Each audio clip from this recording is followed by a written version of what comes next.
Judge Wallace Harmon smirks as he slams his gavel, denying Eleanor Mitchell's desperate plea for her family home of 40 years, claiming insufficient evidence despite the clear documentation in her hands.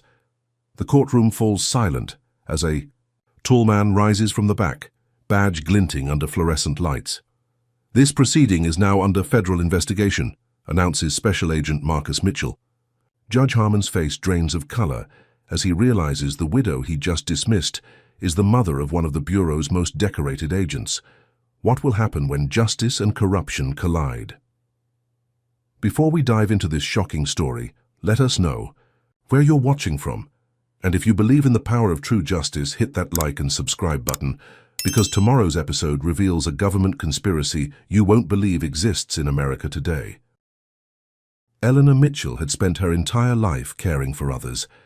At 60 years old, the retired nurse had dedicated 35 years to Westlake Community Hospital, where her gentle hands and warm smile brought comfort to countless patients. Now, just 6 months after burying her beloved husband Robert, a Vietnam veteran who had fought for a country that still didn't fully accept him, Eleanor faced a battle of her own. Their modest 2-story home in Oakwood Heights, a historically black neighborhood in Westlake City, represented their lifetime of hard work and sacrifice.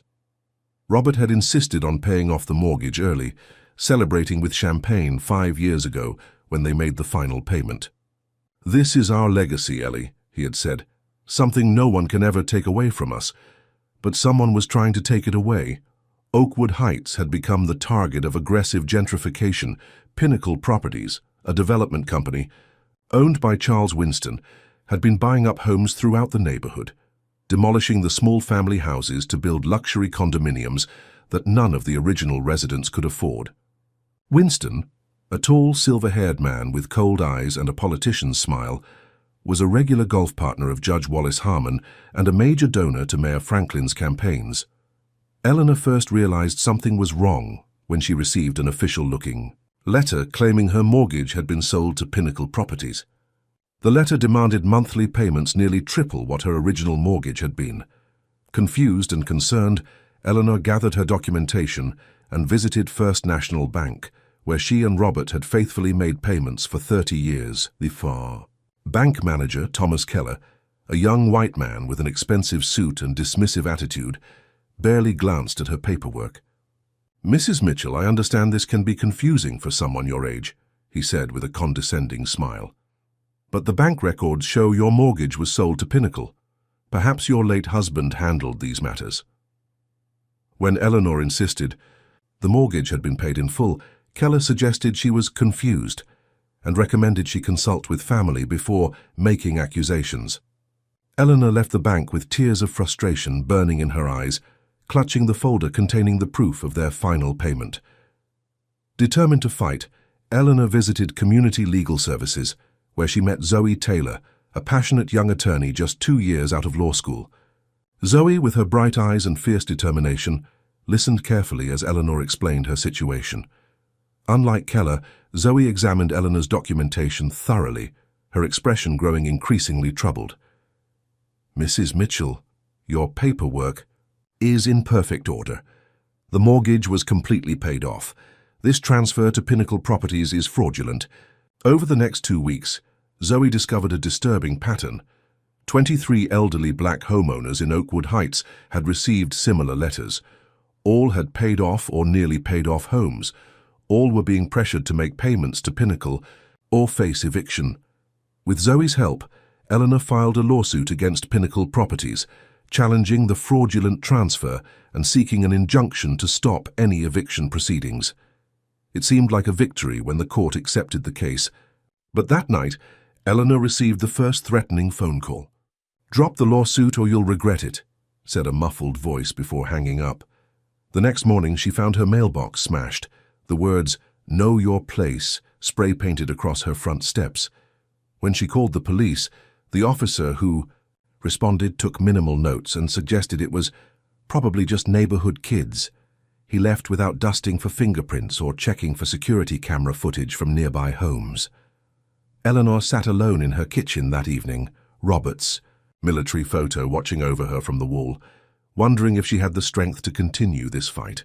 The neighborhood she had known for 4 decades was changing around her, not just the buildings, but the very spirit of community that had sustained them through hard times.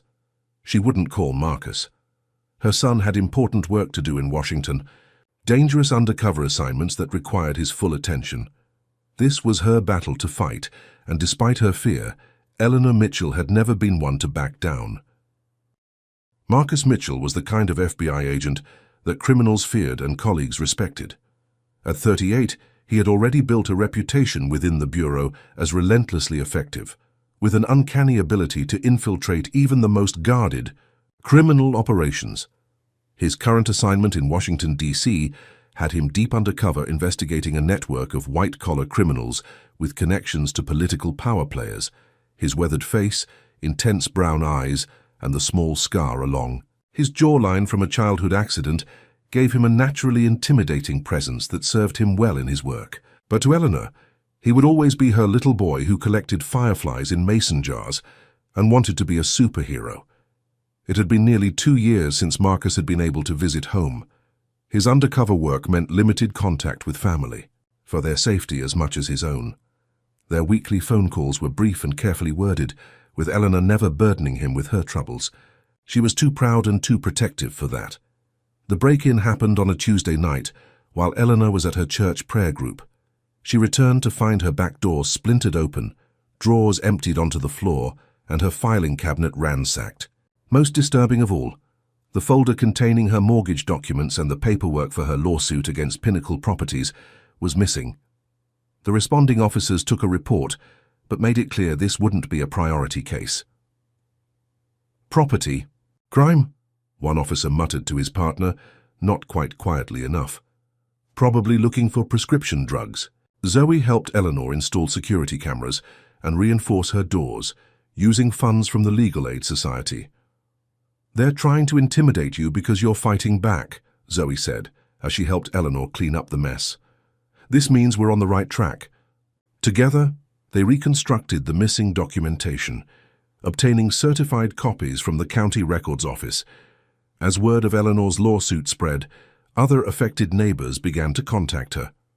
They started meeting weekly at the Oakwood Heights Community Center, sharing stories and strategies.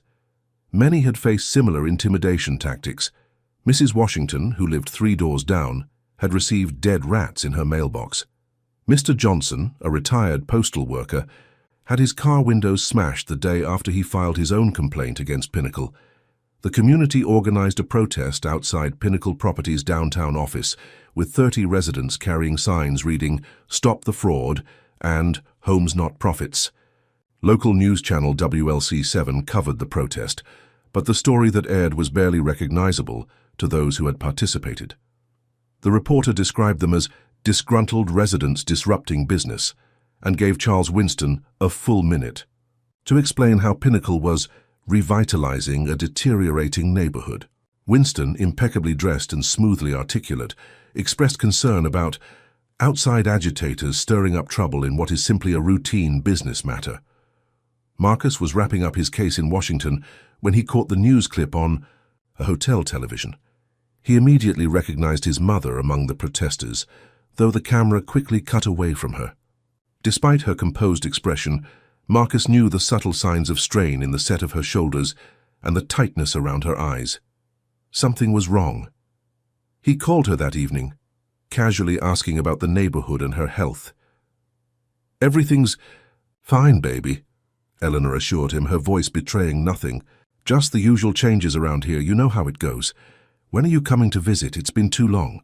"Soon, Mum," Marcus promised, already planning his next move. "The case is almost wrapped up. Tell me more about these neighborhood changes." Eleanor downplayed the situation, mentioning only that some development company was buying properties.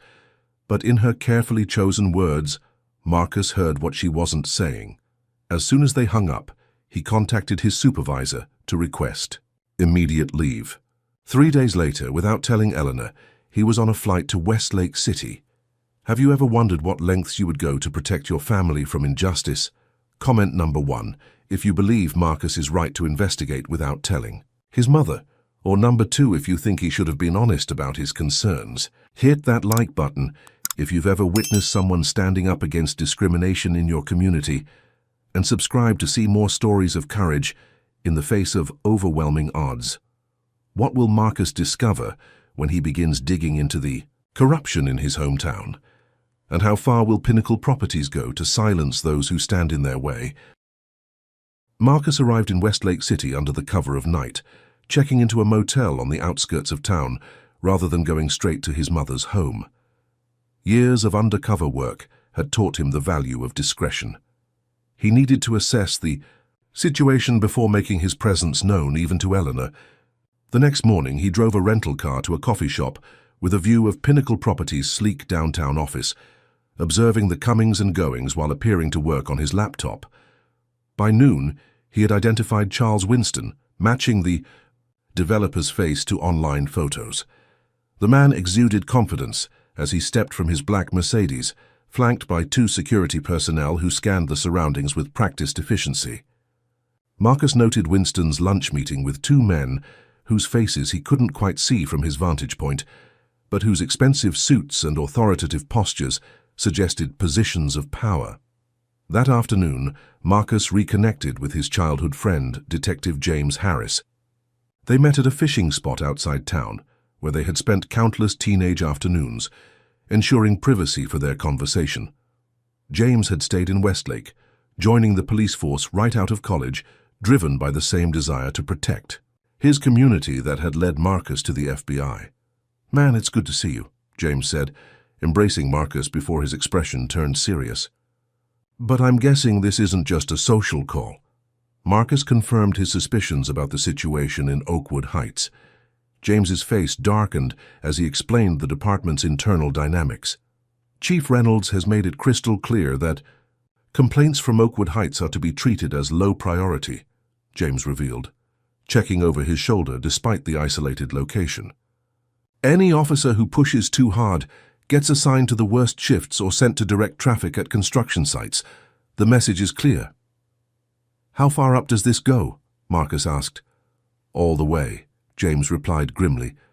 "Reynolds answers to Mayor Franklin, and Franklin plays golf with Winston and Judge Harmon every Wednesday at Westlake Country Club."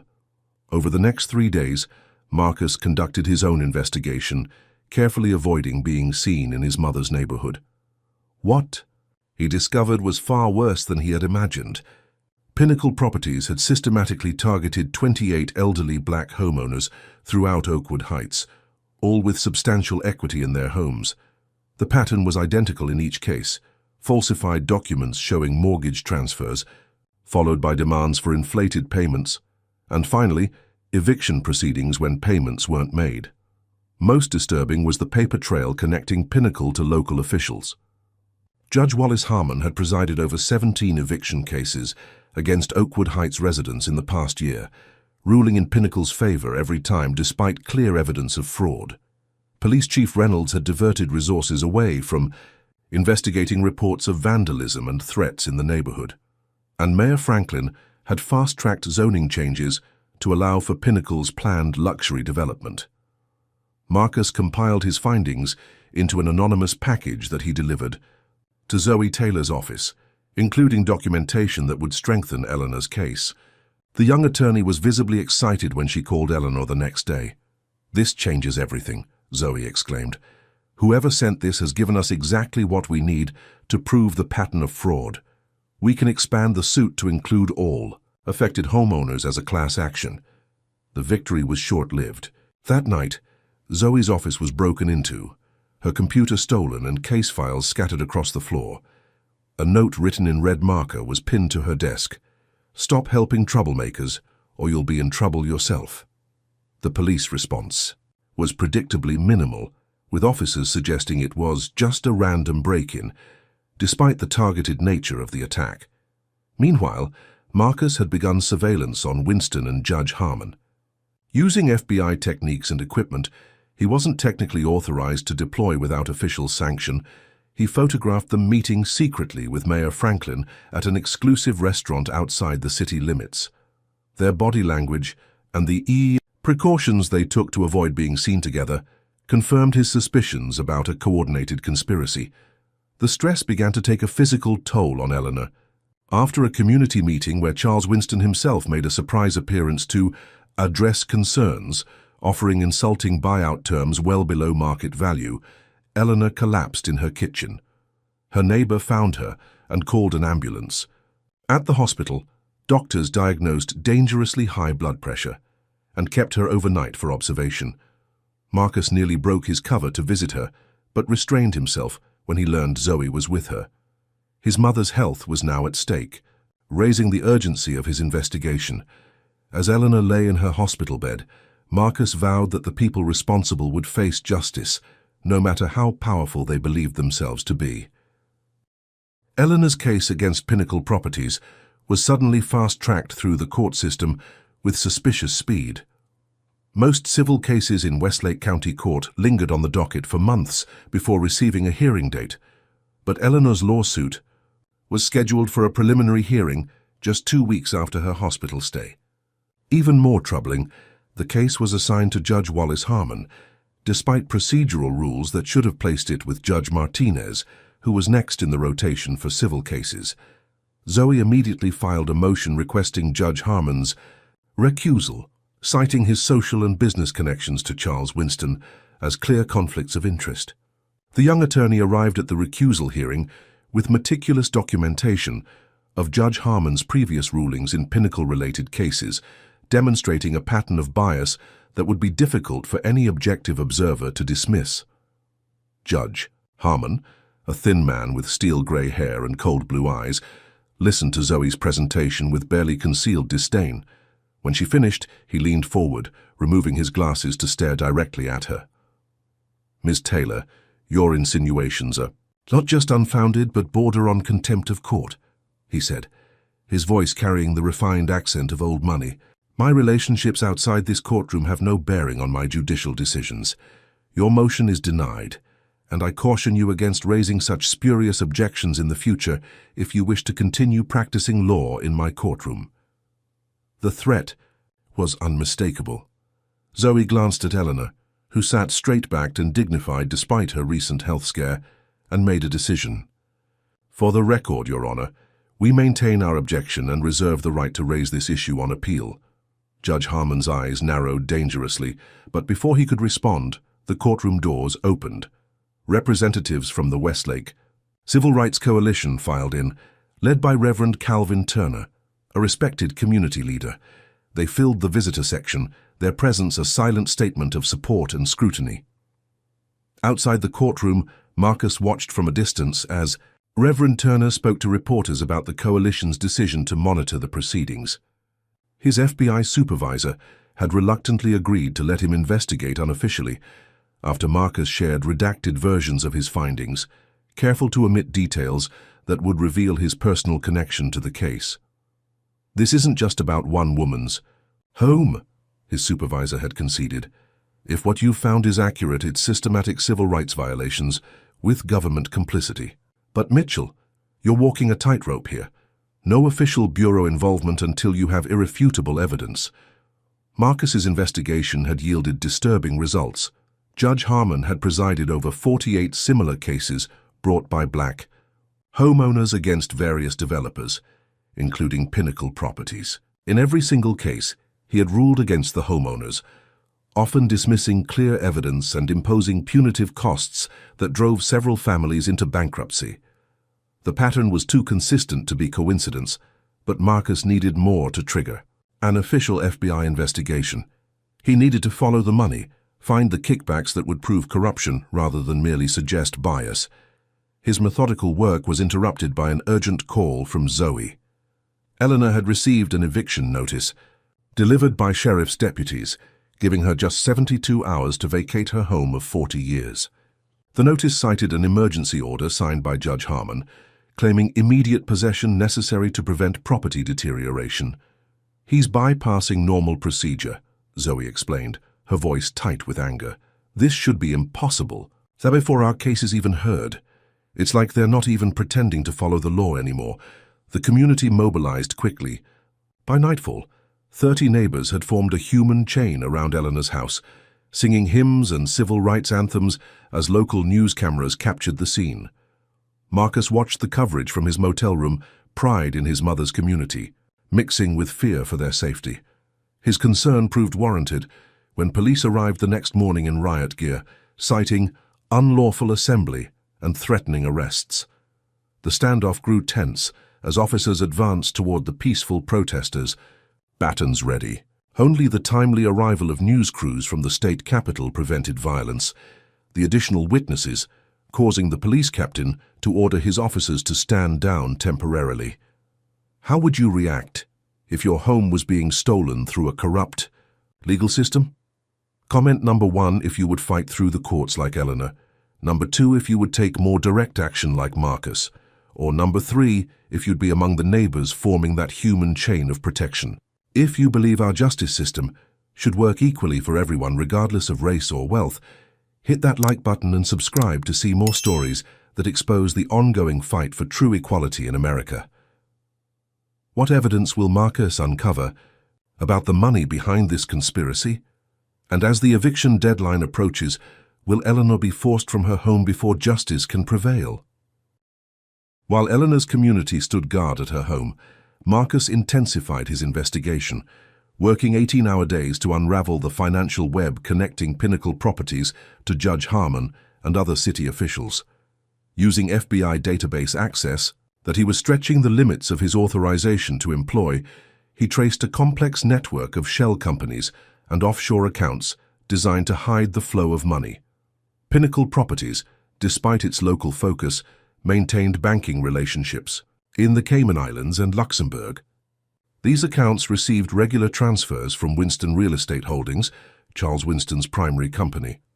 From there, the money moved through a labyrinth of entities before smaller sums appeared in accounts controlled by Evergreen Consulting, a company with no employees, no office, and no apparent business purpose beyond receiving monthly payments. The breakthrough came when Marcus discovered that Evergreen Consulting's corporate registration listed Carol Harmon, Judge Wallace Harmon's wife, as its sole officer. The judge himself didn't appear on any paperwork, but the connection was clear. Over the past 3 years, nearly $2 million had filtered from Pinnacle to Evergreen in monthly installments that increased whenever Judge Harmon ruled favorably in cases involving Pinnacle or its affiliated companies. "Got you," Marcus muttered as he compiled the financial records, creating charts showing the timing of payments corresponding with court decisions. It wasn't just Oakwood Heights. Similar patterns of fraudulent property seizures and gentrification had occurred in 3 other historically black neighborhoods in Westlake City, each following the same playbook: falsified documents, legal intimidation, and evictions approved by Judge Harmon. Marcus's next challenge was identifying who had created the fraudulent mortgage transfer documents. The paperwork submitted to the county recorder's office was professionally executed, with forged signatures that would fool most observers. After consulting with an FBI document analyst, Marcus focused on subtle patterns in the forgeries that suggested a professional touch. Cross-referencing known document forgers with connections to Westlake City led him to Albert Michaels, a former legal secretary with a record of petty fraud who had suddenly purchased an expensive condominium 6 months earlier. Locating Michaels wasn't difficult, but approaching him would be tricky. Marcus needed to question him without revealing his FBI connection or tipping off Pinnacle that someone was investigating their operation.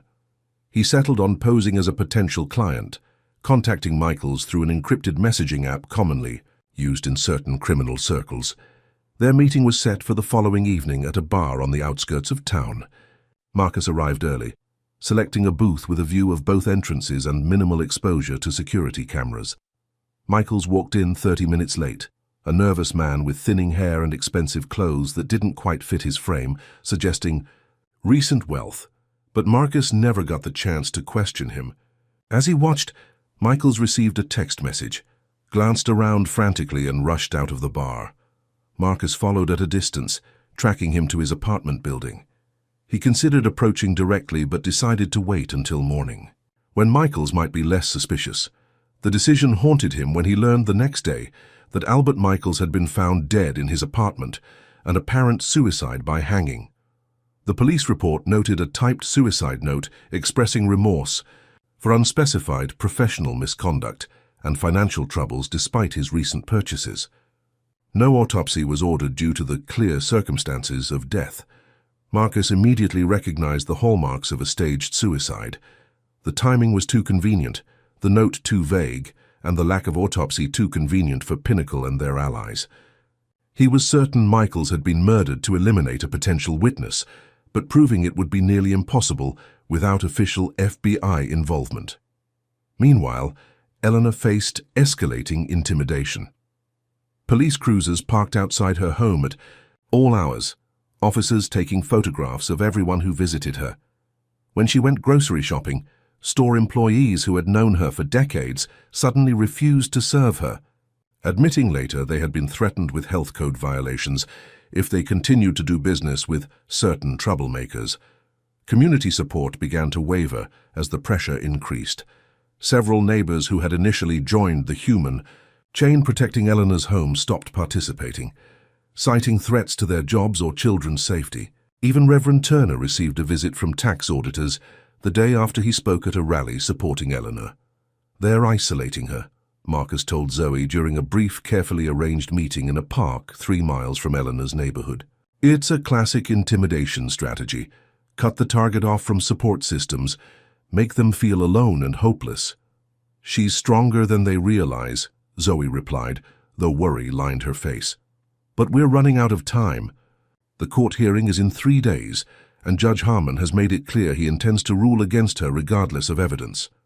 Marcus faced a crucial decision: continue gathering evidence methodically, but risk his mother losing her home, or reveal himself and trigger federal intervention based on what he had already uncovered. The evidence was substantial but not yet ironclad. Without Michaels's testimony connecting the forged documents directly to Pinnacle's leadership, there were still gaps that a good defense attorney could exploit. 2 more days, he decided. "I need 2 more days to secure enough evidence that even Judge Harmon's friends can't make it disappear." What he didn't know was that those 2 days would bring even greater challenges than he anticipated, as the conspiracy's reach extended further than anyone had imagined. As the final days before the hearing approached, Eleanor found herself increasingly isolated. Neighbors who had stood with her initially now crossed the street to avoid speaking with her. The community center where they had held meetings suddenly closed for emergency renovations.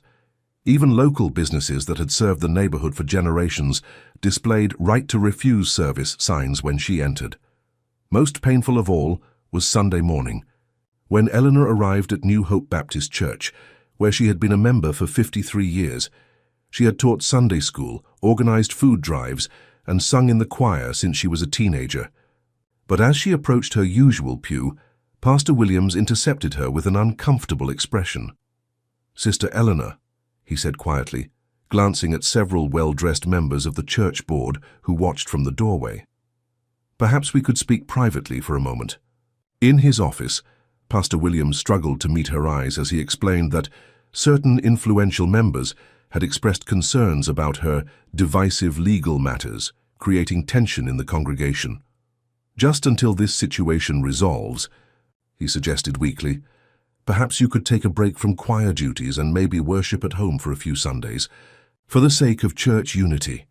Eleanor sat perfectly still, her hands folded neatly in her lap, her back straight as always. "Pastor, my husband is buried in the church cemetery. My son was baptized at that altar. I have tithed faithfully every Sunday of my adult life." Her voice remained gentle but firm. "If New Hope has no place for me now, then perhaps it was never my home at all."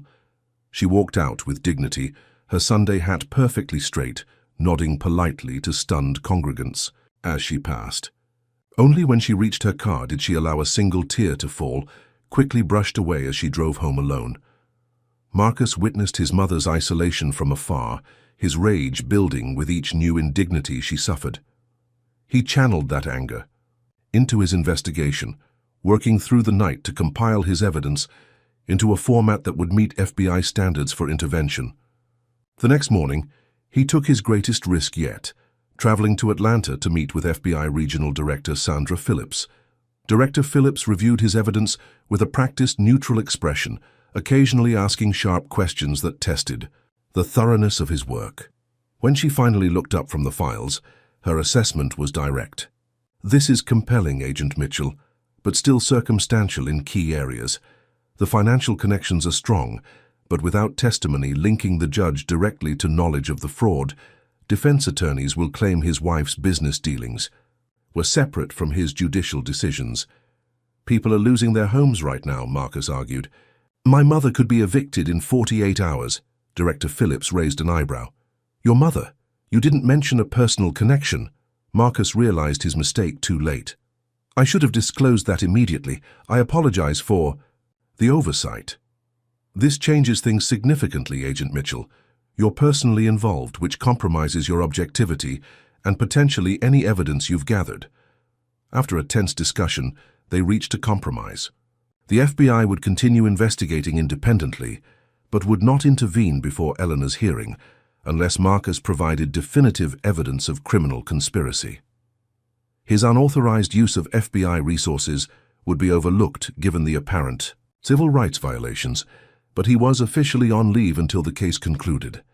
As Marcus drove back to Westlake City, Zoe was experiencing a victory of her own. Through exhaustive legal research, she had discovered 3 precedent cases in which courts had invalidated similar fraudulent property transfers, including one from the state Supreme Court that had language nearly identical to Eleanor's situation.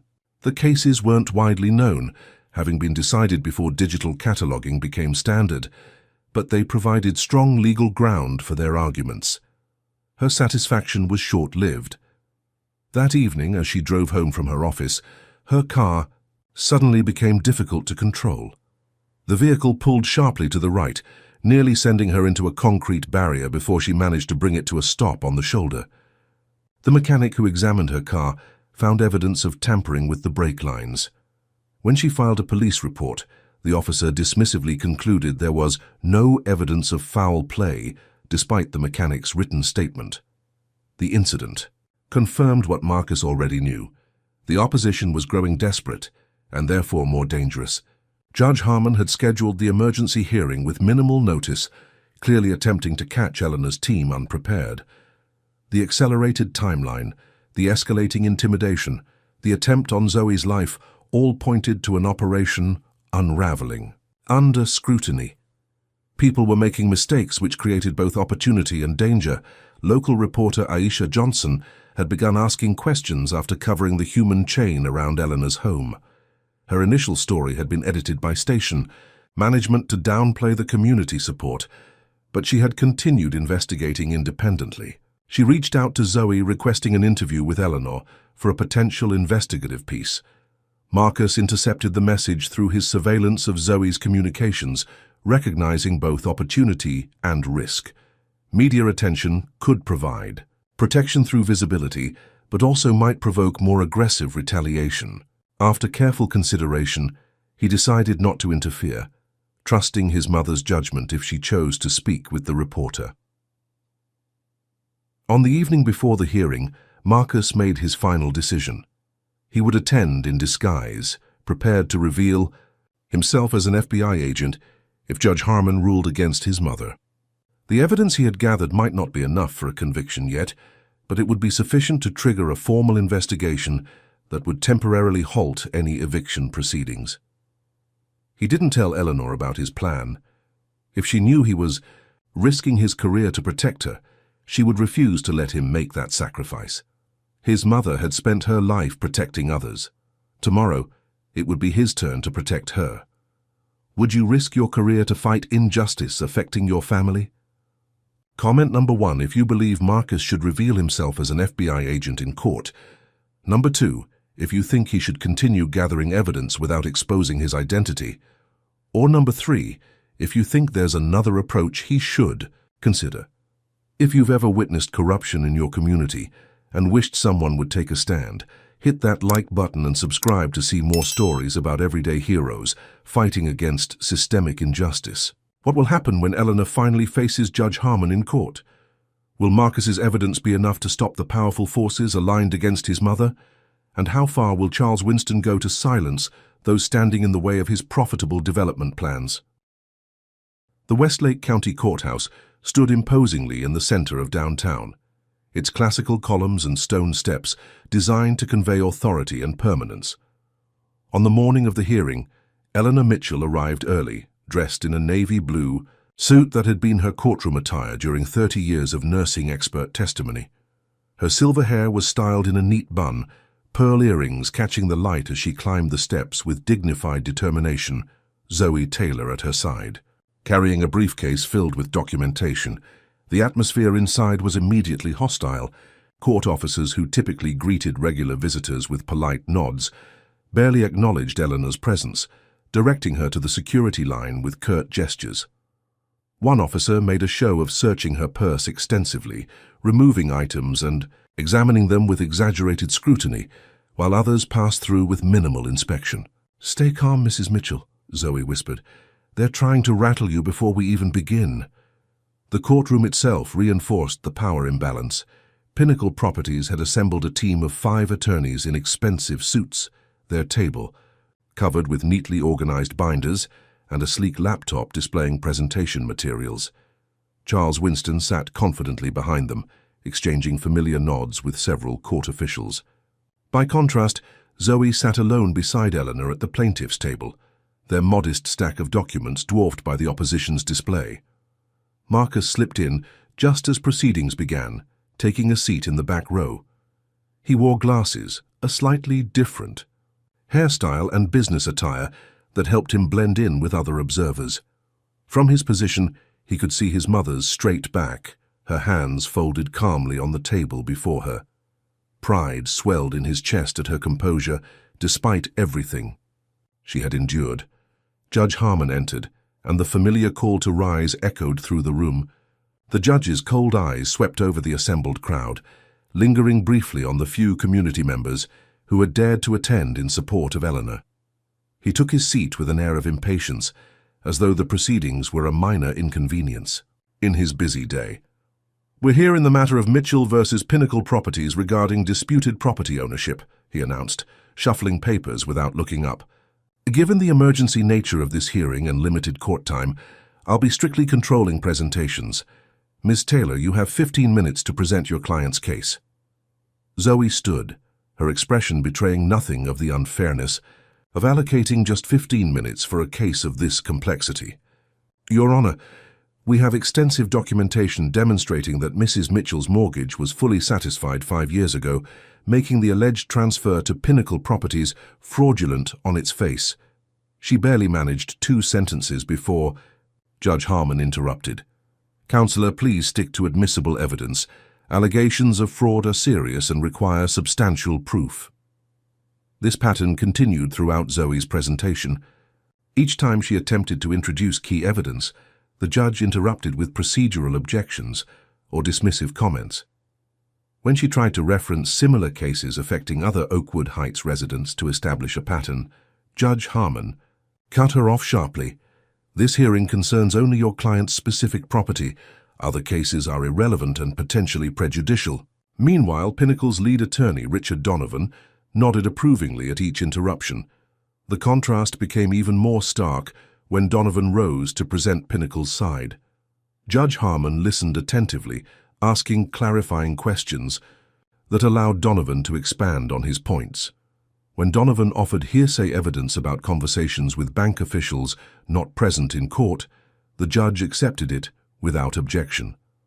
Charles Winston took the stand with practiced confidence, describing how Pinnacle had legally acquired Eleanor's mortgage through standard business channels. His testimony was clearly rehearsed, with convenient gaps in his knowledge about specifics of the transaction. "To the best of my understanding, Mrs. Mitchell's mortgage was part of a portfolio acquired from First National Bank," Winston testified smoothly. "Our records indicate she failed to maintain payments after her husband's passing, unfortunately necessitating this action." Zoe's objection that these statements contradicted the documented evidence was overruled without explanation. When she attempted to cross-examine Winston about Pinnacle's pattern of targeting elderly black homeowners, Judge Harmon sustained objections before Winston could even answer. Finally, Eleanor took the stand. Despite the hostile environment, she spoke with clarity and dignity about her home, her life with Robert, and the final mortgage payment they had celebrated together. She described finding the documentation, her visit to the bank, and the escalating intimidation she had faced. "Robert and I worked our entire lives to own our home outright," she said, her voice steady despite the emotion behind her words. "We wanted something to leave to our son, something that showed what we could accomplish despite all the obstacles placed in our way. That home contains 40 years of memories. It's not just property to me." Something in her sincerity seemed to reach even the most indifferent observers. Several people in the gallery nodded in recognition of a universal truth about home and belonging. For a brief moment, the humanity of the situation broke through the clinical legal proceedings. Judge Harmon appeared momentarily discomfited by the impact of Eleanor's testimony and quickly called for a 15-minute recess. As he stood to leave the bench, he made brief eye contact with Charles Winston, who gave an almost imperceptible nod. The two men disappeared into the judge's chambers, while court officers cleared the room for the break. Marcus slipped out quietly, positioning himself in the hallway where he could observe who entered or exited the judge's chambers. Using a small, directional microphone concealed in his jacket pocket, he recorded the muffled conversation taking place behind the closed door. The words weren't entirely clear, but the conspiratorial tone was unmistakable. Eleanor stood alone by a window during the recess, declining Zoe's suggestion that they discuss strategy. "Some matters are in God's hands now," she said simply. "I've told my truth, that's all I can do." As the bailiff called everyone back into the courtroom, Marcus caught his mother's eye briefly. Though he knew she couldn't recognize him in his disguise, something in her expression suggested a mother's intuition. She straightened her shoulders even more, returning to face whatever came next with renewed resolve. When Judge Harmon returned from recess, his demeanor had subtly shifted. The pretense of impartiality had thinned, replaced by barely concealed contempt as he gestured for Pinnacle's attorney to continue. Richard Donovan rose with a predatory smile, approaching Eleanor, who had resumed her seat at the plaintiff's table. "Mrs. Mitchell, is it possible that in your grief over your husband's passing, you might have confused some financial matters?" Donovan began, his tone falsely sympathetic. "Elderly people often struggle with complex transactions after losing a spouse who handled such affairs." Zoe shot to her feet. "Objection! Argumentative and assumes facts not in evidence. Mrs. Mitchell has clearly testified that she and her husband managed their finances jointly." "Overruled," Judge Harmon said dismissively. "The witness's mental state and capacity to recall financial details is relevant to these proceedings." This set the tone for what followed. Donovan subjected Eleanor to a brutal cross-examination that attacked not just her recollection, but her character. He questioned her education, suggested she had misunderstood basic financial concepts, and repeatedly referred to her age as though it automatically undermined her credibility. Throughout it all, Eleanor maintained her composure. When Donovan suggested she might be confused about which bills were paid, she calmly recited from memory the date, check number, and exact amount of their final mortgage payment. When he questioned whether she might have signed papers, she didn't understand. She reminded him she had reviewed medical consent forms professionally for 30 years as a nurse.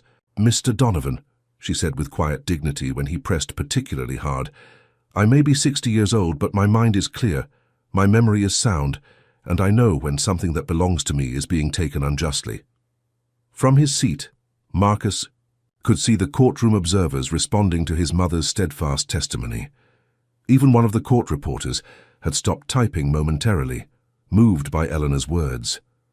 Charles Winston leaned forward to whisper urgently to Donovan, who nodded, and abruptly changed tactics. "Your Honor, we'd like to call a surprise witness whose testimony has just become relevant based on Mrs. Mitchell's claims." Judge Harmon smiled thinly. "The court will allow it, given the emergency nature of these proceedings." Zoe objected vigorously. "Your Honor, introducing a surprise witness without proper notice violates basic discovery rules. We've had no opportunity to review their testimony or prepare cross-examination." Given the accelerated timeline, Ms. Taylor, certain procedural flexibilities are necessary, Judge Harmon replied. Your objection is noted and overruled. The witness who entered was a thin man with shifty eyes and a nervous demeanor that he attempted to mask with an overly confident stride. He introduced himself as Gregory Miller, a financial consultant who claimed to have met with Eleanor and Robert Mitchell 3 years ago. For they were exploring options to access equity in their home, Miller testified smoothly. Mrs. Mitchell specifically mentioned wanting to sell the property but retain living rights until her passing. It was a blatant lie. Eleanor had never seen this man before, and Robert had been deceased for longer than 3 years.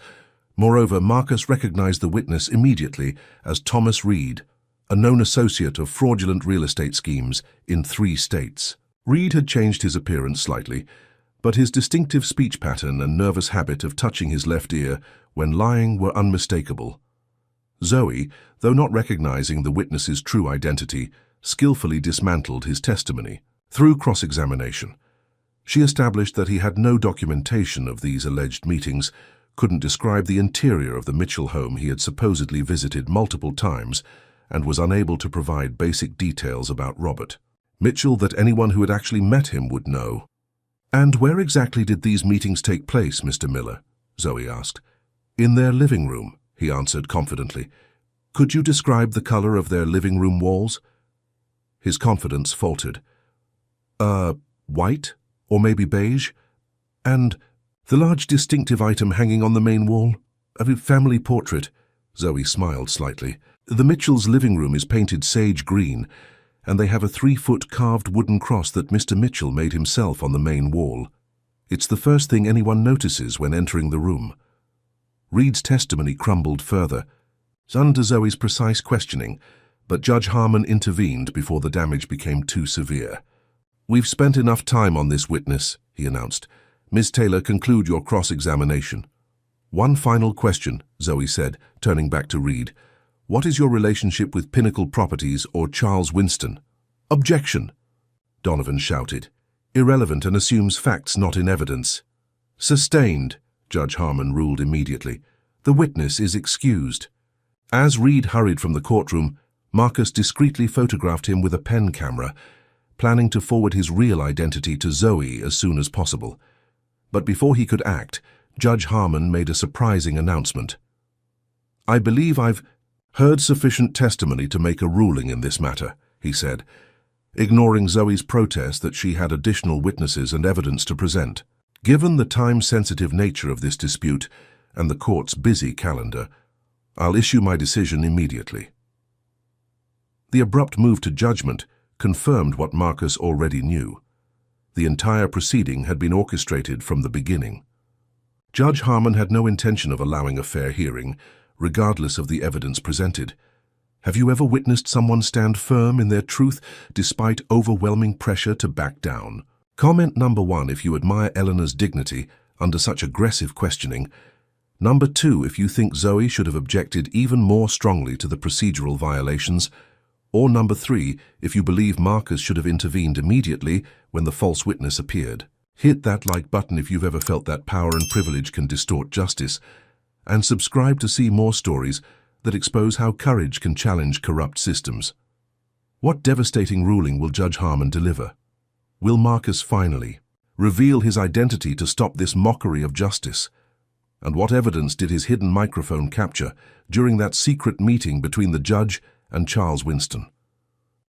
Judge Wallace Harmon adjusted his robes and stared down at Eleanor with the cold detachment of a man who had already decided her fate long before she entered his courtroom. The gallery fell silent as he prepared to deliver his ruling. The tension, palpable as everyone present, sensed the weight of what was to come. "In the matter of Mitchell versus Pinnacle Properties," he began, his voice carrying the practiced authority of 20 years on the bench, "this court finds in favor of the defendant, Pinnacle Properties." Eleanor sat perfectly still, her expression revealing nothing as Judge Harmon continued his ruling, each word another blow against justice. "The plaintiff has failed to provide sufficient documentation to support her claim of mortgage satisfaction. While Mrs. Mitchell has presented what she believes to be evidence of payment, The court finds these materials inadequate when weighed against the properly filed transfer documents submitted by Pinnacle Properties.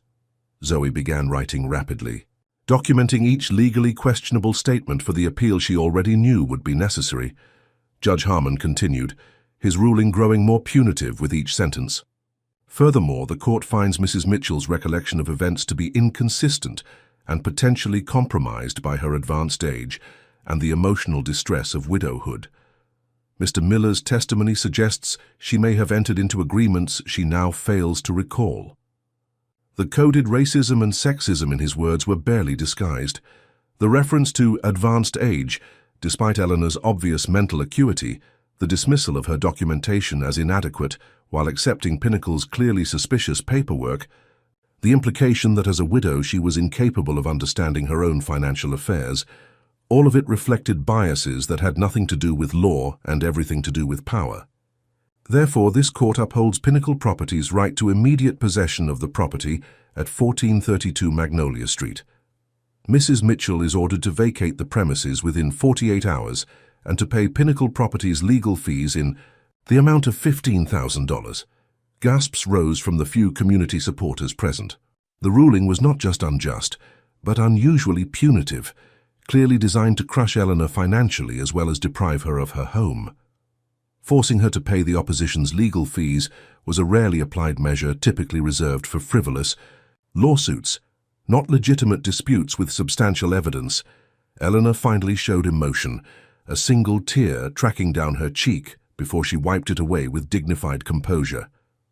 Beside her, Zoe looked pale with shock despite having anticipated an unfavorable ruling. Even she hadn't expected such a blatantly biased decision or the vindictive financial penalty. "Your Honor," Zoe said, rising to her feet, "we intend to appeal this ruling immediately on multiple grounds, including procedural irregularities and clear evidence that was improperly excluded." Judge Harmon's smile was thin and cold. "You're welcome to pursue that avenue, Ms. Taylor. However, this court further orders that any appeal must be accompanied by a security bond equal to the assessed value of the property to be posted within 24 hours. This additional requirement was a devastating blow. The bond would amount to hundreds of thousands of dollars, an impossible sum for Eleanor to produce on such short notice.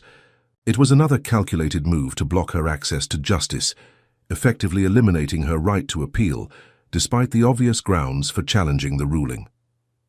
As the courtroom began to empty, Charles Winston walked past Eleanor, pausing just long enough to whisper, "Know your place," loud enough for her to hear but not for others to notice.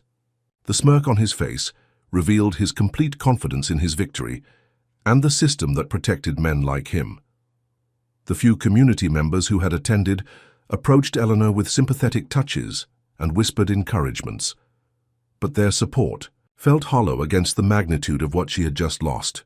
40 years of memories, the home where she and Robert had raised their son, the security of ownership in her retirement years, all stripped away by a corrupt judge in service to wealthy developers. Outside the courthouse, reporters gathered around Zoe and Eleanor. Most asked superficial questions that accepted the ruling's legitimacy, but Aisha Johnson from the local station pushed harder. "Mrs. Mitchell, many legal observers would find this ruling unusual given the evidence you presented. Do you believe other factors influenced the judge's decision?" Before Eleanor could answer, Zoe intervened professionally. "We're obviously disappointed with today's outcome and are exploring all available options to challenge what we believe is a gravely unjust decision. The evidence clearly showed that Mrs. Mitchell's mortgage was fully satisfied years ago, making the alleged transfer to Pinnacle Properties fraudulent." As they moved toward Zoe's car, Eleanor finally spoke to the reporters, her voice steady, despite her evident exhaustion. "My husband and I believed in this country's promise of equal justice under law. Today I saw that some people still have to fight harder than others for that promise to be kept. But I want to tell Mr. Winston and Judge Harmon that this isn't over. My parents and grandparents faced worse than this and never surrendered their dignity. Neither will I." Back in the now empty courtroom, Marcus remained seated, his mind racing as he processed what he had witnessed. The ruling was even worse than he had anticipated, revealing not just bias, but a coordinated effort to ensure Eleanor had no recourse. The judge had created a perfect trap, an unjust ruling coupled with an impossible barrier to appeal. The time for cautious investigation had ended. Marcus had substantial evidence of corruption, bias, and civil rights violations, but not enough to guarantee swift intervention through official channels. Appeals would take months or years, while his mother had just 48 hours before. She would be forcibly removed from her home. He made his decision. Tomorrow he would return to this courtroom for the final eviction hearing. When Judge Harmon attempted to formalize Eleanor's removal from her home, Marcus would reveal himself and present his evidence publicly. It would likely end his undercover career with the FBI, possibly his entire career in law enforcement, but some principles mattered more than professional advancement. As Marcus left the courthouse, he noticed Judge Harmon and Charles Winston entering a black SUV together, abandoning even the pretense of separation between them now that the ruling had been delivered. Their confidence in their impunity was so complete that they no longer bothered to hide their alliance. That confidence, Marcus decided, would be their downfall. Men who believed themselves untouchable made mistakes, and he would be there to ensure those mistakes carried consequences. The courtroom for the final eviction hearing was nearly empty compared to the previous day. Most of Eleanor's supporters had given up hope after Judge Harmon's devastating ruling, believing further resistance futile. Only Zoe, Eleanor, and a handful of determined community elders occupied the plaintiff's section, their expressions solemn but resolute. Eleanor sat with perfect posture, despite having barely slept, her hands folded neatly on the table before her. She had spent the night, packing photo albums and family mementos, the treasures that couldn't be replaced if the eviction proceeded. The larger furniture and household items would likely be lost. There was nowhere to move them on such short notice, and no money for storage after the punitive legal fees Judge Harmon had imposed. Charles Winston wasn't present this time, having sent a junior attorney to handle what was considered a mere formality. Judge Harmon entered with the same cold efficiency as the previous day, barely acknowledging the people whose lives he was destroying with his signature. "We're here to formalize the eviction order for the property at 1432 Magnolia Street," he announced, shuffling papers impatiently. "Counsel, have the required forms been prepared?" Pinnacle's attorney stood.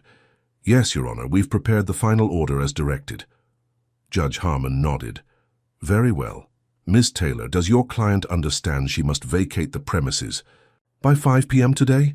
Zoe rose, her expression professional despite her simmering anger. "Your Honor, we're still attempting to secure a bond for appeal. We request a 72-hour extension to—" "Request denied," Judge Harmon interrupted curtly. The court's ruling was clear. "Now, if there are no other matters to address, I'll sign the final order. And there is another matter. Your Honor." The authoritative voice from the back of the courtroom caused everyone to turn. Marcus Mitchell stood, removing the glasses that had been part of his disguise, and walking purposefully toward the front of the courtroom. "Who are you, and what business do you have interrupting these proceedings?" Judge Harmon demanded, his face flushing with anger at the unexpected intervention. Marcus reached inside his jacket and withdrew his FBI credentials, holding them up for the court to see. "Special Agent Marcus Mitchell, Federal Bureau of Investigation. This proceeding is now part of an ongoing federal investigation into judicial corruption, mortgage fraud, and civil rights violations in Westlake City." The courtroom erupted in murmurs of shock. Eleanor's hand flew to her mouth as she recognized her son beneath the altered appearance, understanding instantly why he had kept his presence secret. "Marcus," she whispered, tears finally breaking through her composed exterior.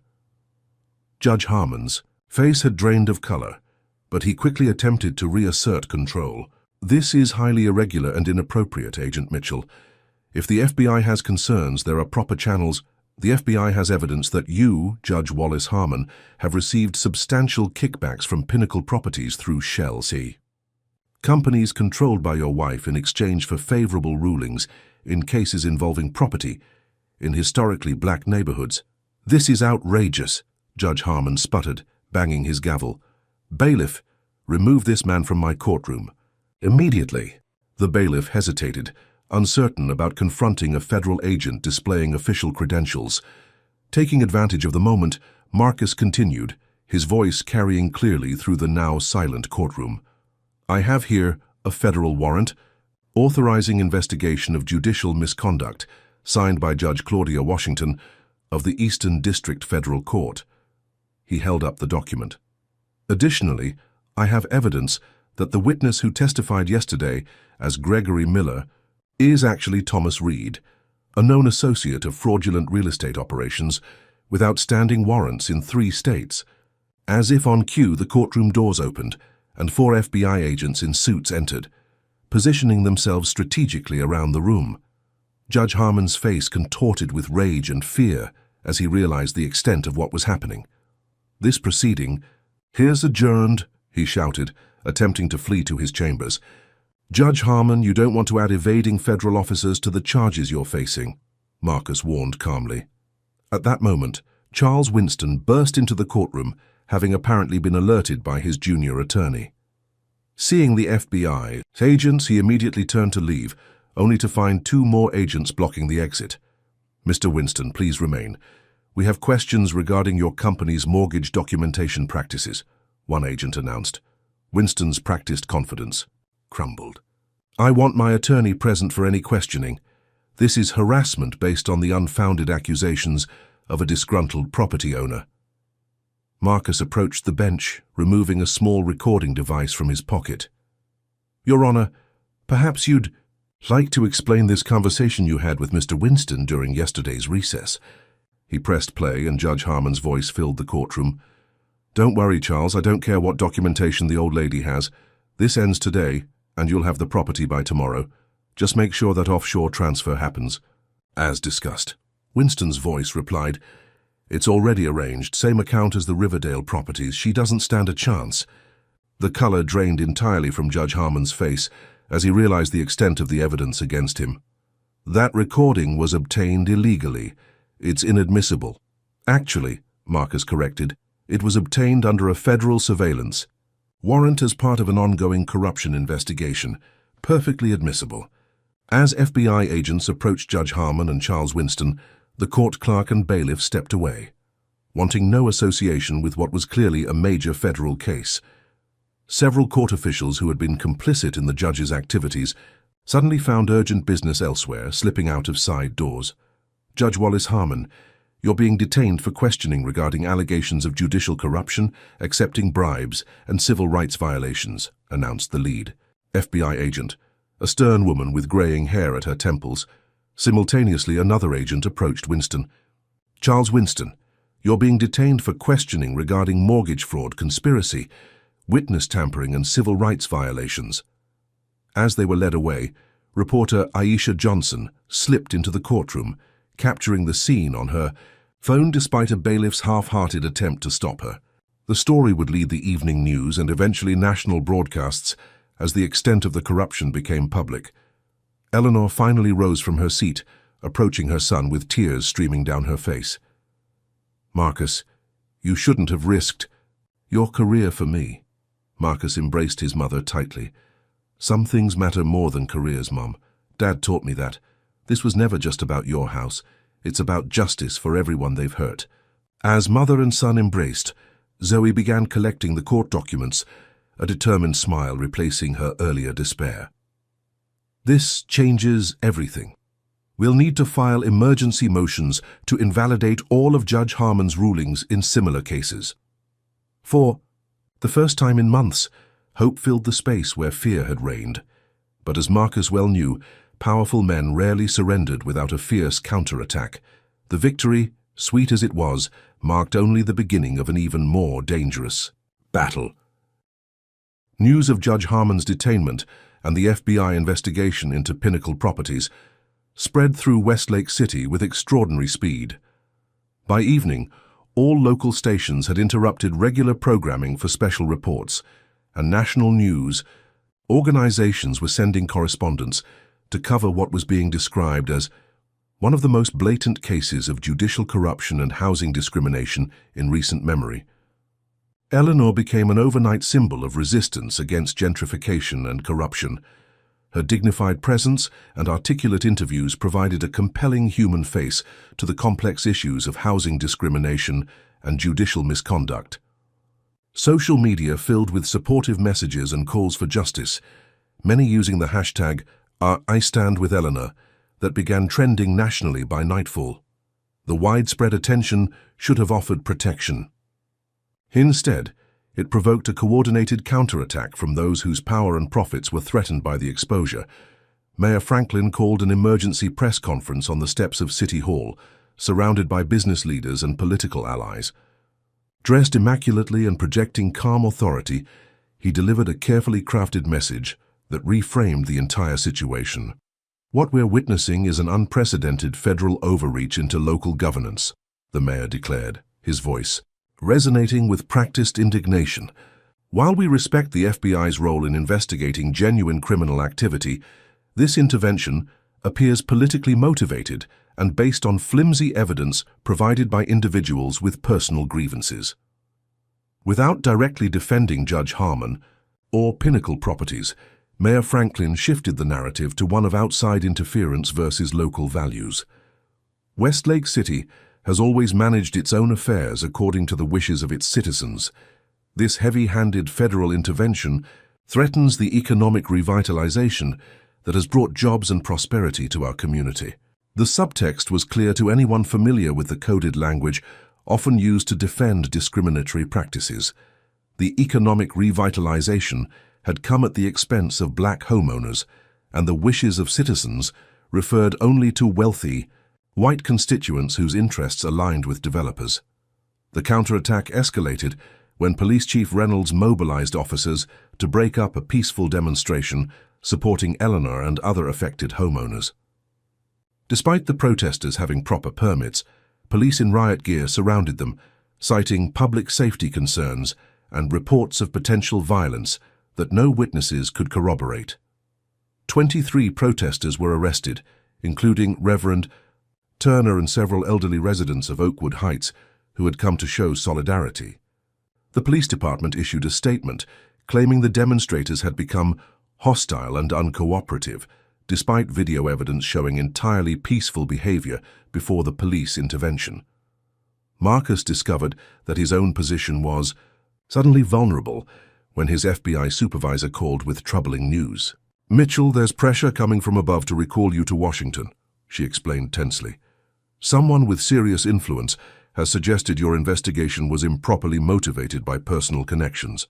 They're questioning every piece of evidence you've gathered." Though his supervisor assured him she was fighting the interference, Marcus understood the implications. The corruption in Westlake City had tendrils reaching into federal levels, with powerful figures working to discredit the investigation before it could expose the full network of complicity. The threats against Eleanor escalated dramatically that night, as she sat in her living room with Zoe reviewing documentation for other affected homeowners. The quiet was shattered by the sound of gunshots. 3 bullets pierced the front window, embedding themselves in the wall inches from where Eleanor had been sitting moments earlier. The police response was tellingly delayed, with officers arriving nearly 40 minutes after multiple 911 calls. Their cursory investigation concluded it was likely random gunfire rather than a targeted attack, despite the precision of the shots and witnesses reporting a vehicle matching one frequently seen outside Pinnacle Properties offices. The FBI immediately placed Eleanor in protective custody, moving her to a secure location outside Westlake City. As agents escorted her from her home, she paused to touch the doorframe one last time, uncertain if she would ever return. "Your father built this house," she told Marcus softly. "He said every family deserves a place where they can be safe and proud. I never thought I'd have to leave it like this." Marcus squeezed her hand gently. "This isn't over, Mom. I promise you that."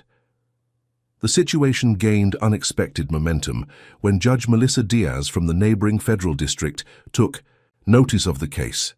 Known for her fierce independence and unwavering commitment to constitutional principles, Judge Diaz issued an emergency stay on all evictions related to Pinnacle Properties pending federal review, effectively freezing Winston's entire operation.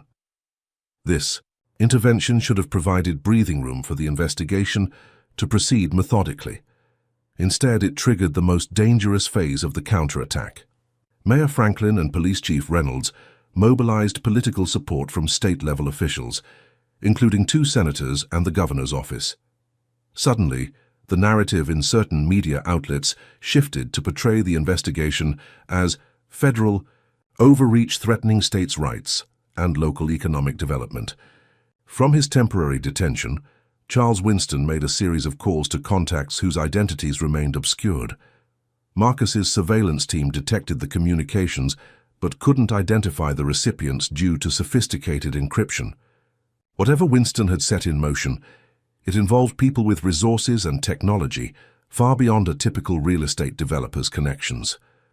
Within hours of those calls, Eleanor's bank accounts were frozen due to suspicious activity flagged by automated systems. Zoe Taylor received notice that she was under investigation by the State Bar Association for alleged ethics violations. The community center in Oakwood Heights, which had served as a meeting place for affected homeowners, received an emergency condemnation order citing previously undetected structural issues. Each attack seemed unrelated on the surface, but formed part of a coordinated effort to isolate, intimidate, and silence everyone connected to the case. The message was clear: powerful interests would not surrender their profitable operations without deploying every weapon in their considerable arsenal. Marcus recognized the pattern from previous investigations into organized crime and corruption. When illegal operations felt threatened, they typically responded first with intimidation, then with bureaucratic obstruction using compromised officials, and finally, when those measures failed, with direct violence. The escalating threats convinced Marcus that they were dealing with something far larger than one corrupt judge and an unscrupulous developer. The speed and coordination of the counterattack, the high-level interference, and the sophisticated methods employed all suggested a network extending into state government and possibly federal agencies. As he reviewed the evidence with his FBI colleagues in a secure location, Marcus came to a sobering conclusion. "This isn't just about gentrification or housing discrimination," he told them. "I think we've stumbled onto a money laundering operation using real estate development as cover. The properties in these historically black neighborhoods aren't just profitable development opportunities, they're vehicles for cleaning money from other illegal operations." The theory explained the ferocity of the response and the high-level protection Winston seemed to enjoy. It also meant that everyone involved in exposing the scheme was in significantly greater danger than they had initially realized. What had begun as one widow's fight to save her home had revealed a criminal enterprise with potential connections to public officials throughout the state. As Marcus developed a strategy to protect his mother and pursue the widening investigation, he received an encrypted message from an unknown source. "Courthouse Plaza, midnight. Come alone if you want the proof that connects it all." The message concluded with a code phrase from his first FBI assignment, one that only someone with access to classified personnel files would know. The message could be a genuine offer from a whistleblower or a trap set by those who wanted to eliminate the FBI agent who had exposed their operation. Either way, Marcus knew he would have to respond, as the information promised might be the key to protecting his mother and bringing down the entire corrupt network. The midnight meeting at Courthouse Plaza proved to be the turning point, though not in the way Marcus had anticipated.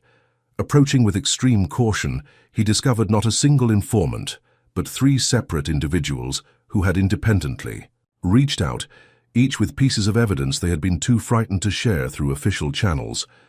A clerk from the county records office provided documentation showing systematic alterations to property records affecting more than 200 homes in historically black neighborhoods. A former Pinnacle Properties accountant brought financial records revealing connections between the development company and offshore accounts linked to known money laundering operations. Most surprisingly, a young officer from the Westlake Police Department delivered body cam footage that had been ordered deleted, showing Police Chief Reynolds instructing officers to ignore crimes reported by certain residents who were causing trouble for the mayor's development initiatives. Each whistleblower had reached their breaking point after seeing Eleanor Mitchell's courage in standing against the corruption. Her dignity and determination had awakened their dormant consciences, compelling them to act despite the personal risks. Armed with this compelling new evidence, Marcus contacted FBI Director Patricia Langford directly, bypassing the compromised channels that had been working to undermine his investigation. Director Langford, a career agent with a reputation for absolute integrity, reviewed the materials personally and made an unprecedented decision. "This goes beyond a local corruption case," she told Marcus during a secure video conference. "The evidence suggests systematic civil rights violations involving multiple government entities. I'm authorizing a full federal task force with resources from our public corruption, civil rights and financial crimes divisions." Within 24 hours, more than 30 FBI agents descended on Westlake City, executing simultaneous search warrants at City Hall, the police department, Pinnacle Properties offices, and the homes of Judge Harmon, Mayor Franklin, and Charles Tarfint C. Winston. The scale and coordination of the operation overwhelmed any possibility of interference or evidence destruction. The State Attorney General's office, initially reluctant to become involved, reversed course dramatically when presented, with evidence that implicated several state-level officials. Attorney General Michael Chen announced his office would join the federal investigation, appointing a special prosecutor with expertise in public corruption. The integrity of our justice system demands that no one, regardless of position or influence, be permitted to distort the law for personal gain, Chen stated at a hastily arranged press conference. The alleged abuses in Westlake City represent an intolerable perversion of legal authority that my office is committed to addressing with the full force of state law. As the investigation expanded, Eleanor remained in protective custody, receiving regular updates from Marcus about the rapidly unfolding events. She maintained her characteristic dignity, spending her days helping other displaced Oakwood Heights residents complete paperwork to potentially reclaim their homes. The final confrontation came not in a courtroom but in a parking garage, where Marcus intercepted an assassination attempt against his mother. Two men hired by associates of Charles Winston had tracked Eleanor's location through a compromised police officer.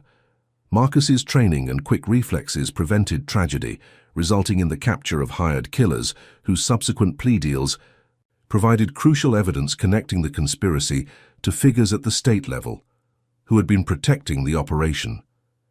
The evidence proved devastating. Investigators discovered that Pinnacle Properties was indeed the public face of a sophisticated money laundering operation. The targeted acquisition of properties in historically black neighborhoods served multiple purposes: laundering illicit funds through construction and development projects, generating legitimate-appearing profits through gentrification, and providing kickbacks to officials who facilitated the scheme. Judge Harmon's rulings had been purchased not just with direct payments, but with substantial investments in businesses owned by his family members. Mayor Franklin had received campaign contributions laundered through shell companies, while Police Chief Reynolds had been promised a lucrative security consulting position upon retirement. The network extended to state representatives who had modified zoning laws to facilitate the operation and banking officials who had overlooked suspicious transactions. As arrests mounted and plea deals revealed ever more connections, the full scope of the conspiracy became clear. 27 officials from local government, law enforcement, and the judiciary were indicted on charges ranging from corruption and civil rights violations to money laundering and conspiracy. Charles Winston and 5 other executives from Pinnacle Properties faced multiple federal charges, with potential sentences exceeding 30 years. The FBI's Financial Crimes Unit froze Pinnacle's assets, while Judge Diaz issued an emergency order invalidating all property transfers and evictions connected to the fraudulent scheme. A special master was appointed to oversee the restoration of properties to their rightful owners and the establishment of a victim compensation fund using seized assets. After 3 months in protective custody, Eleanor finally returned home to 1432 Magnolia Street. Neighbors lined the street as her car approached, applauding the woman whose courage had exposed the corruption that had threatened all their homes. The steps that had once been defaced with racist graffiti were now decorated with flowers and welcome home signs. Inside, the house had been untouched, preserved exactly as she had left it on that frightening night months earlier. Eleanor moved slowly through the rooms, touching familiar surfaces and reacquainting herself with the space that contained 40 years of memories. "Robert would be so proud of you," Zoe said softly, helping Eleanor unpack the few belongings she had taken into protective custody. "He would be proud of all of us," Eleanor replied. "He always said that justice doesn't just happen. People have to stand up for it, even when it's hard. Especially when it's hard." In the aftermath, Eleanor Mitchell became an unexpected but effective leader in the community's rebuilding efforts.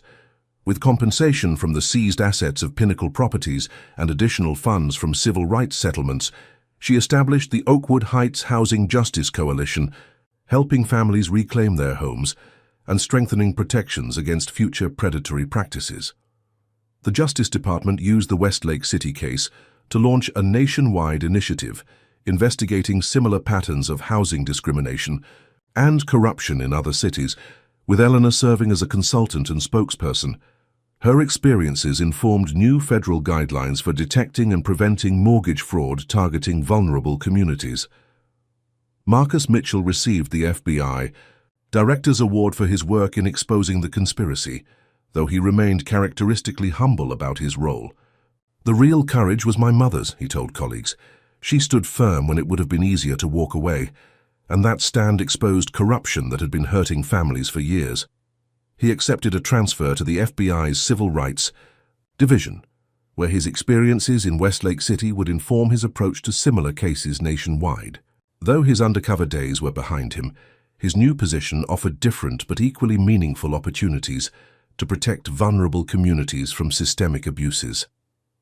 1 year after the initial courtroom confrontation, Eleanor and Marcus sat together on her front porch swing, watching neighborhood children play in yards that had nearly been lost to corrupt development. Families had returned to reclaim their homes.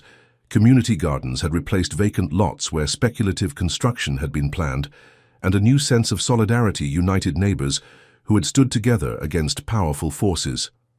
"Do you ever wonder what would have happened if I hadn't been an FBI agent?" Marcus asked, watching the sunset paint the houses in warm, golden light. "If I hadn't had the resources to investigate?" Eleanor considered the question carefully before answering. "Justice might have taken longer, but I believe it would have come eventually. The truth has a way of surfacing, even when powerful people try to bury it, and there will always be good people willing to help it along." She patted his hand gently. "But I'm certainly grateful it was you who walked into that courtroom when we needed help the most."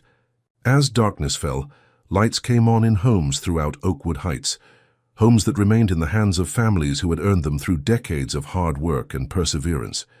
Each glowing window represented not just a physical dwelling, but a beacon of justice preserved, a testament to the power of one person's refusal to accept injustice when confronted with overwhelming odds. For Eleanor Mitchell, that was legacy enough. This story reminds us that justice requires both courage and persistence, especially when facing systemic discrimination. Eleanor Mitchell's unwavering dignity in the face of corruption shows how individual determination can expose deep-rooted injustice. Her refusal to surrender her rightfully owned home became the catalyst that uncovered an entire network of corruption affecting hundreds of families. Meanwhile, Marcus demonstrates that sometimes fighting for what's right requires personal sacrifice and risk. True justice often depends on people willing to stand up against powerful interests, even when the odds seem overwhelming. The whistleblowers who eventually came forward highlight how one person's bravery can inspire others to find their own courage. Most importantly, this story teaches us that discrimination and corruption thrive in silence and secrecy. When communities unite and speak truth to power, even the most entrenched systems of injustice can be dismantled. Eleanor's final victory wasn't just about saving her home, it was about restoring dignity and justice to an entire community. Has there ever been a moment when you witnessed injustice and had to decide whether to speak up or stay silent? What would you have done in Eleanor's position when facing such overwhelming corruption? Comment below and share your thoughts on standing up against discrimination. If this story of courage against corruption resonated with you, please hit that like button and subscribe to our channel for more powerful stories about ordinary people fighting extraordinary battles. Share this video with someone who needs to be reminded that justice is worth fighting for, no matter how powerful the opposition. Thank you for joining us today. And remember, in the face of injustice, your voice matters. Sometimes the most powerful act of resistance is simply refusing to be silenced.